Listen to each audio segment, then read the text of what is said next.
After the Torah was given to Israel, God in this week's Parsha Terumah instructs the children of Israel to build a dwelling place for him. This is meant to be more than just a central place of worship. It will be the place where God will reside, meaning manifest himself among us, showing us and the world that we are his people. God commands the building of the Mishkan, and within it, various vessels. The first vessel mentioned is the Aron, the Ark of the Covenant. The second is the table. After describing how the table should look, God commands that there should always be showbread on the table. What was the showbread and why was it there? In Hebrew, the showbread is called lechem panim.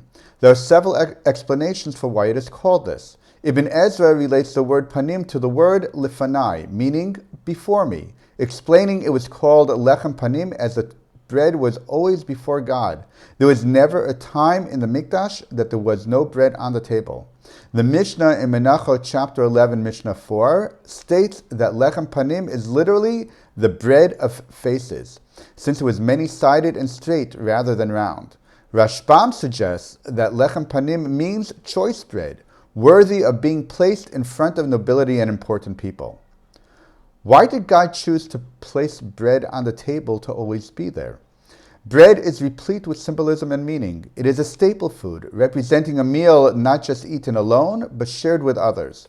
The phrase, to break bread, signifies sharing a meal. In the Torah, Avraham served bread to host guests. When Yitro visited Israel in the Sinai desert after Israel had left Egypt, Moshe and the elders welcomed him by breaking bread, by sharing a meal with bread in his honor. Thus, bread conjures up the image of community, fellowship, and bonding. Bread also represents humility and simplicity. It can be basic, like matzah, the poor man's bread, made simply of flour and water and baked quickly. This humble meal still meets one's basic needs.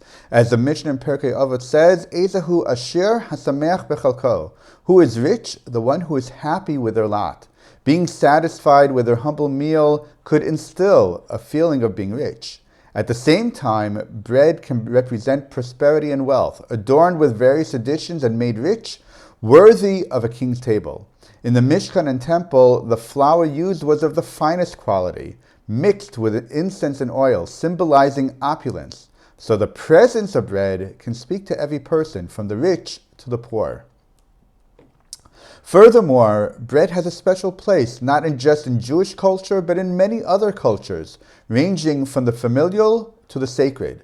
Bread is a central food like no other. In Yeshayahu 56:7, the prophet says, "V'haviotim el har kodshi," I will bring them to my holy mountain, "V'simachtim beveit tefilati," and make them joyful in my house of prayer.